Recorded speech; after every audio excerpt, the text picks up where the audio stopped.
Hello friends, welcome back to my YouTube channel architecture life and studies. अभी आपने thumbnail में देख ही लिया होगा कि मैंने बताया कि आज हम बात करेंगे नाटा की न्यू पैटर्न पे। और लास्ट में मतलब पहले ही बात कर लूँगा इस टॉपिक पे कि आपको अगर किसी आंसर में दिक्कत लग रही है कि हाँ ये आंसर गलत है तो आपको क्या करना चाहिए, क्योंकि इस बात को मैंने सीईओ नाटा की वेबसाइट पे जो हेल्प डेस्क नंबर था उस पर कॉल करके पूछा कि हमें कोई आंसर गलत लग रही है तो सर हम क्या करें। तो उन्होंने मेरे को बताया कि आप क्या कीजिए ना, आप ना उस आंसर का प्रूफ मतलब एविडेंस कि हाँ ये आंसर ऐसे गलत है ये सही आंसर है, वो दे करके उन्हें मेल कीजिए, अटैच करके मेल कीजिए। तो वो उस पर देखेंगे और उन्हें कॉल कर दीजिए कि इस ईमेल आईडी से मैंने मेल कर दिया है, आपका ये आंसर गलत था, इतने नंबर का क्वेश्चन का आंसर गलत था।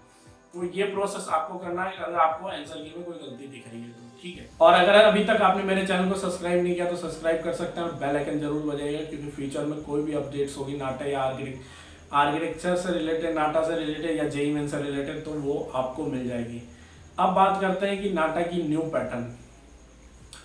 बहुत लोगों ने बात की इस टॉपिक पे, मेरे बच्चों ने कहा जो मेरे साथ टेलीग्राम पे जुड़े हुए थे या कमेंट बॉक्स में भी बहुत जगह आया कि आपका क्या कहना है नाटा के न्यू पैटर्न में। पेपर के बाद ही बच्चे ने मेरे को कहा था कि भैया नाटा के न्यू पैटर्न में, तो मैंने उन्हें कहा था कि जब तक मैं आंसर की नहीं देखूंगा तब तक मैं कुछ नहीं बोलूँगा, क्योंकि मैं खुद क्वेश्चंस देखना चाहता था कि कैसे क्वेश्चंस आए थे।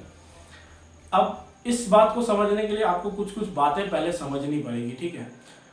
जैसे पहले क्या होता था ना इंडिया में, कि इंडिया में जितने भी पेपर्स होते थे ना, आर्किटेक्चर हो गया या बीटेक हो गया या कुछ भी हो गया, बीटेक हो गया आर्किटेक्चर हो गया, तो सबके लिए एक बनाया हुआ था, सीबीएसई पेपर लेता था। जब आप रिटन वे में देखते थे ना, रिटन वे में पेपर देते थे, आप अगर 2018 की बात करो ना तो 2018 में भी रिटन बेस पेपर आया था जेईई मेन का, कंप्यूटर बेस नहीं था। कंप्यूटर मतलब आपको एनटीए नहीं ले रहा था, सीबीएसई ले रहा था। 2018 में मैं 12th पास आउट हूँ, तो 2018 में मैंने जब जेईई मेन पेपर 1 दिया था तो मैंने रिटन बेस दिया था, ठीक है। तो ये आपको क्लियर हो गया कि पहले सीबीएसई लेती थी, उसके बाद एनटीए लेने लगी, और क्या हुआ ना, सीबीएसई ले रही थी तो उसी के साथ ना आर्किटेक्चर का काउंसिल ऑफ आर्किटेक्चर खुला, और काउंसिल ऑफ आर्किटेक्चर ने अपना खुद का एक पेपर लेने लगे नाटा। तो नाटा मतलब समझ लीजिए कि सेंट्रल गवर्नमेंट के दो हाथ हो गए। अगर सेंट्रल गवर्नमेंट है तो उनके दो हाथ है, एक जेईई मेन पेपर 2 है, एक सीओए का जो नाटा है। तो इन दोनों से आर्किटेक्चर में एडमिशन अभी हो रहा है, ठीक है। अब क्या हुआ, नाटा में पहले क्या पैटर्न थे, पहले था कि नाटा 4 बार होता था, ठीक है। फिर 2018 में क्या हुआ कि 1 बार होने लगा। फिर क्या हुआ कि फिर नाटा 2 बार हो गया। फिर अभी नाटा 2 बार हो रहा है।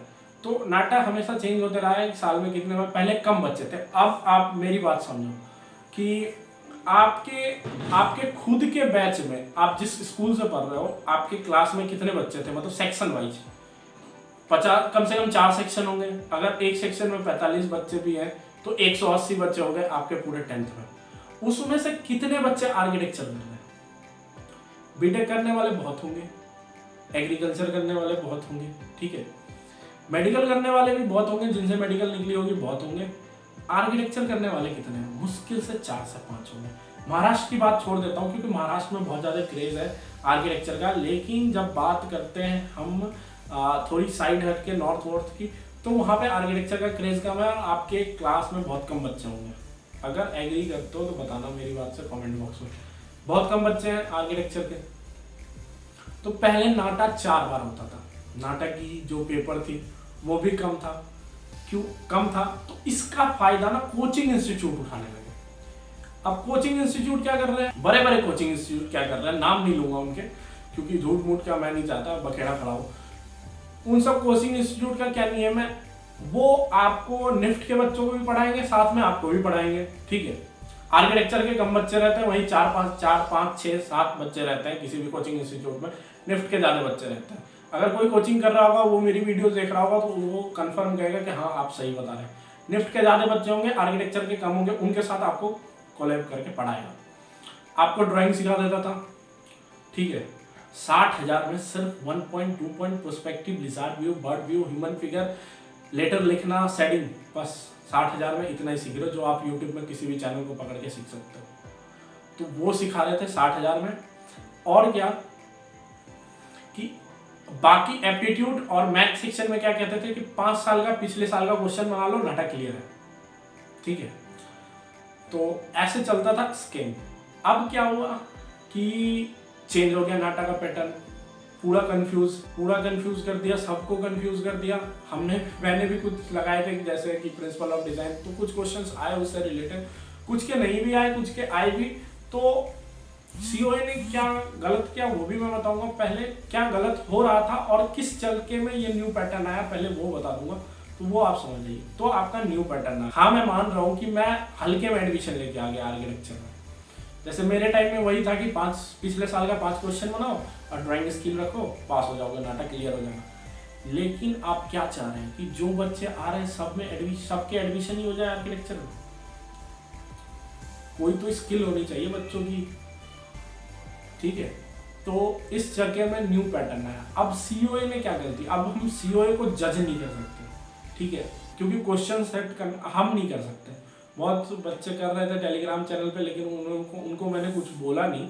लेकिन वीडियो के थ्रू बताना चाहता हूँ कि सीओए में जितने भी मेंबर बैठे हुए हैं ना, वो आपने आर्किटेक्चर को कितने दिन से देखा है, या मैंने खुद आर्किटेक्चर को कितने दिन से देखा है?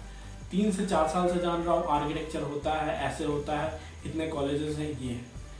इससे ज़्यादा तो आर्किटेक्चर के बारे में हमें कोई नॉलेज नहीं है, ना हमें कोई प्रैक्टिकल नॉलेज है कि आर्किटेक्चर में हो क्या रहा है। लेकिन जो सीओए के मेंबर्स हैं, जो आर्किटेक्ट हैं खुद, उन्होंने आर्किटेक्चर को पिछले बहुत सालों से देखा है, मतलब 10 से 15 सालों से देखा है, जिन्होंने आपके क्वेश्चंस को सेट किया।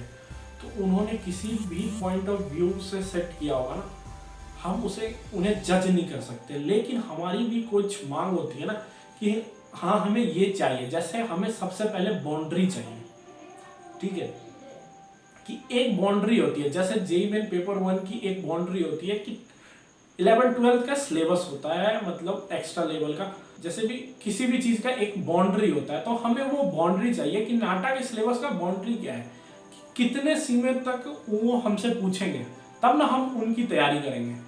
अब उन्होंने मेरे को कुछ भी क्वेश्चंस पूछ रहे हैं, तो आप हमें पहले बता दो कि हमारी बाउंड्री क्या है, मतलब हमें इतना पढ़ना है, तो हम उस हिसाब से पढ़ लेंगे। अब बात आती है कि बहुत बच्चों को पता ही नहीं था सिलेबस क्या है। तो इस बार वाला जिन्होंने पेपर दिया है उनको तो पता चल गया है भैया कि वो कैसे क्वेश्चंस पूछते हैं। जिन्हें नहीं पता है वो टेलीग्राम चैनल पे जा सकते हैं मेरे, वहाँ पे पीडीएफ पड़ी है। अगर आपके पास आंसर की पीडीएफ नहीं है तो आप वहाँ से जाकर के डाउनलोड कर सकते हैं, ठीक है। वहाँ से जाके डाउनलोड कर ले। और ये एक लिस्ट है, ठीक है, ये भी प्रोवाइड कर दूंगा मैं आज ही वीडियो के साथ लास्ट में चैनल पे, वहाँ पर जाकर के पढ़ सकते हैं। ये बहुत बड़े आर्किटेक्ट का एक एनालिसिस है कि किस टाइप के क्वेश्चंस आए थे, ठीक है। तो वो पूरा है, आप देख सकते हैं। मैं किसी वेबसाइट पे नहीं जाता क्योंकि वहाँ पे बहुत सारे लोग रहते हैं। किसी आर्किटेक्ट ने किया है तो ये जेन्युइन मेरे को लग रहा है, तो ये सही है, आप जाकर के वहाँ पे देख सकते हैं, ठीक है। तो अब तो हमें बाउंड्री पता चल गई ना। अब बहुत बच्चे को टेंशन है कि हमारी एडमिशन नहीं होगी। मानता हूँ कि सर जे कॉलेज की 170 जाती थी, 170-180, लेकिन भैया कोई सीओए का रिलेटिव तो नहीं है ना इस बार, जिनको पहले से पैटर्न पता होगी कि पैटर्न क्या था। सबके लिए नया है पैटर्न, तो टेंशन लेने की जरूरत ही नहीं है 1% भी कि कट ऑफ बहुत हाई जाएगा। कट ऑफ भी वैसा ही जाएगा जैसे आपके लिए नया था पैटर्न, वैसे सबके लिए पैटर्न नया था, क्योंकि वो सिस्टम खत्म हो गया कि 5 साल का पेपर पढ़ा और ड्राइंग की थोड़ी बहुत स्किल रखी, नाटा निकल गया, वो सिस्टम अब खत्म। तो आपको इस बात से टेंशन नहीं रखना है कि बहुत ज़्यादा नंबर चला गया होगा इस बार नाटा का जो ये पहला वाला सेशन हुआ। हाँ, लेकिन 2 के लिए आपको रेडी रहना है। 2 के लिए क्योंकि आपके पास आ चुका है आंसर की, प्लस की एनालिसिस आ चुकी है बहुत जगह पे कि किस टाइप के क्वेश्चंस नाटा पूछ रहे हैं, तो आपको उस पर ध्यान दे देना है। जैसे ही आप उस पर ध्यान दोगे आपका, मैं कह रहा हूँ, अच्छा स्कोर हो जाएगा, ठीक है। तो इस बात से कोई टेंशन लेने की ज़रूरत नहीं है कि न्यू पैटर्न है, दिक्कत है, हमारी नहीं हो पाएगी। तो ये न्यू पैटर्न, हाँ समझ रहे हैं कि सबसे पहला बकरा, मतलब अगर रफ लैंग्वेज में कहूँ तो बकरा आप लोग कट गए, लेकिन एक का पॉइंट ऑफ व्यू में किसी ना किसी बैच को तो कटना ही था। क्योंकि अगर मैं 10th की बात करूँ तो 10th में CGPA आई, CGPA ख़त्म हो गई, फिर परसेंटेज आ गया, तो उसी तरीके से न्यू पैटर्न आ गया, ठीक है। तो आप जाइए और देखिए कि किस टाइप के क्वेश्चंस आए थे, क्योंकि एक और पेपर है और वो होगा, कोई पोस्टपोन नहीं होगा, इसलिए टेंशन नहीं लेना है। और थोड़ा अपना 12th पे ज़्यादा ध्यान दीजिए, क्योंकि नाटा में अगर नाटा से आप सिर्फ एडमिशन लेना चाह रहे हैं तो आपकी 12th के परसेंटेज को जोड़ के ही नाटा का फिर जोड़ के तब आपकी रैंक लिस्ट बनती है, ठीक है, रैंकिंग लिस्ट। तो मेरा यही सजेशन रहता है पहले कि अपने 12th पे ज़्यादा फोकस कीजिए, उसके बाद नाटा के स्कोर पे फोकस कीजिए, ठीक है। चैनल को सब्सक्राइब कीजिए और बेल आइकन जरूर बजाइएगा। अगर मेरी बात थोड़ी बहुत भी आपको समझ में आई होगी तो प्लीज़ कमेंट बॉक्स में नीचे लिखना और अपनी राय भी खुद देना कि हाँ हमारी ये राय है।